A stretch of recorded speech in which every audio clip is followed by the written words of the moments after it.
अस्सलाम वालेकुम स्टूडेंट्स।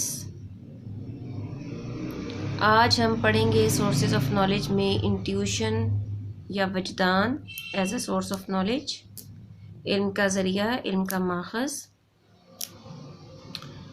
जिस तरह से हमने पहले सोर्सेज ऑफ नॉलेज पढ़े जिनमें सेंस परसेप्शन है, रीज़न है, अथॉरिटी है, उसके बाद इंट्यूशन भी एक रियल और डिस्टिंक्ट सोर्स ऑफ नॉलेज माना जाता है। ऑक्सफोर्ड डिक्शनरी में लिखा हुआ है कि it's a real, distinct and clear source of knowledge. It is personal and private experience. Intuitive experience can not be conveyed to others. यानी कि ऑक्सफोर्ड डिक्शनरी के मुताबिक वजदान एक वाज़े सोर्स ऑफ नॉलेज हो सकता है।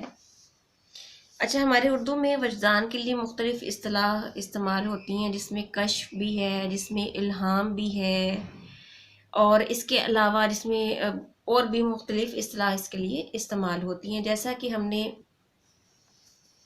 इकबाल के तसव्वुर मजहबी शऊर में इरफान की जो सतह थी, जो कि सूफिया कराम के साथ मंसूब थी, तो कम व बेश वजदान और वो एक ही बात है। तो अब हम चलते हैं वजदान या इंट्यूशन की करेक्टरिस्टिक्स की तरफ कि किस किस्म का सोर्स ऑफ नॉलेज है। सबसे पहली बात तो ये कि ये एक सोर्स ऑफ नॉलेज है, एक ज़रिए इल्म है। नंबर 2, वजदान एक शख्सी तजर्बा है या ज़ाती तजर्बा है या प्राइवेट सोर्स ऑफ नॉलेज है। या प्राइवेट सोर्स ऑफ नॉलेज से मुराद ये है, या जिसको हम इनफरादी तजर्बा भी कहते हैं, कि ये हर फ़र्द वाहिद का ये तजर्बा डिफरेंट होता है, और हर फ़र्द वाहिद में इस सोर्स ऑफ नॉलेज से जो उसको जो इल्म हासिल हो रहा है और जिस शय के मुतल्लिक हासिल हो रहा है और जो उसका पर्पज़ है वो डिफरेंट होगा, हर फ़र्द वाहिद का डिफरेंट होगा।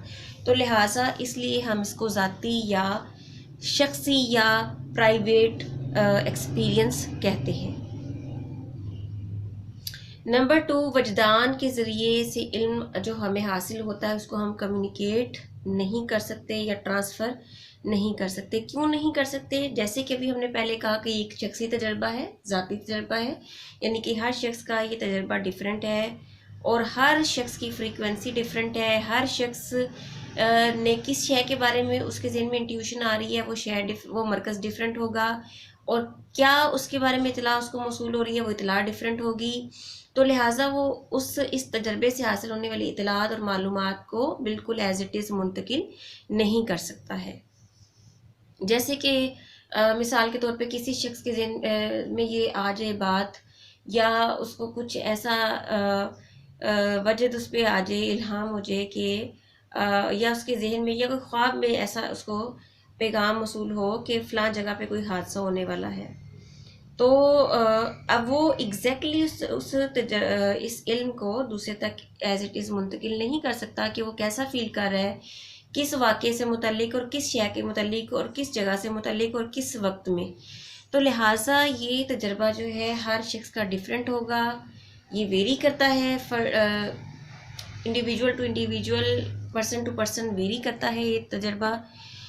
तो लिहाजा इसका इल्म हम मुकम्मल तौर पर, कम व बेश मुकम्मल तौर पर मुंतकिल नहीं कर सकते हैं। लास्ट पॉइंट इसका ये है कि इस तजर्बा की तस्दीक मुमकिन नहीं है। तस्दीक से मुराद ये है कि इसका हम एविडेंस नहीं दे सकते हैं, यानी कि किसी शय के, किसी इंसान के जहन में, जैसे मैंने अभी आपको मिसाल दी कि उसके जहन में ये बात आ गई है कि फ़लाँ जगह पे कल कोई हादसा पेश आने वाला है, या फ़लाँ शख्स के साथ आने वाला है, या फ़लाँ मुल्क में कोई आफत आने वाली है, वगैरह वगैरह।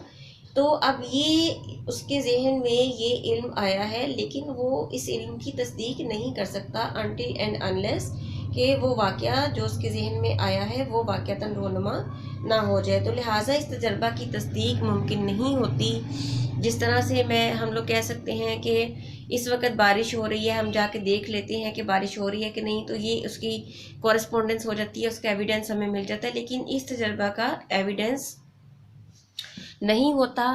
ये एक ख़ास किस्म की फ्रीक्वेंसी है और लेवल है नॉलेज का। और हमें यहाँ पर ये बात समझनी भी ज़रूरी है कि इस लेवल तक पहुँचने के लिए ऐसा मुमकिन नहीं है कि आप बगैर कुछ सोचे समझे आपको जो इंट्यूशन हो रही है वो राइट है या वो दुरुस्त हैं।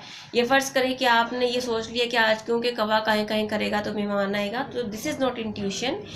इंट्यूशन के लेवल तक पहुँचने के लिए उस पर्सन के लिए ज़रूरी है कि वो अपने सेंस एक्सपीरियंस से भी इल्म हासिल करे, वो रीज़न से भी इल्म हासिल करे, वो अथॉरिटी से भी इल्म हासिल करे।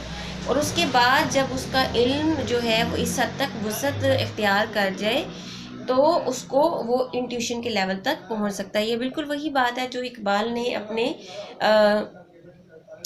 कॉन्सेप्ट ऑफ रिलीजियस अंडरस्टैंडिंग में कही थी कि सूफ़ी जब इरफान की सतह तक पहुंचता है तो उसके लिए ज़रूरी है कि वो तफक्कुर और मार्फत की सतह तक जब एक सूफ़ी पहुंचता है तो उसके लिए ज़रूरी है कि वो इत्क़ाद और तफक्कुर की सतह से होकर गुज़रा हो।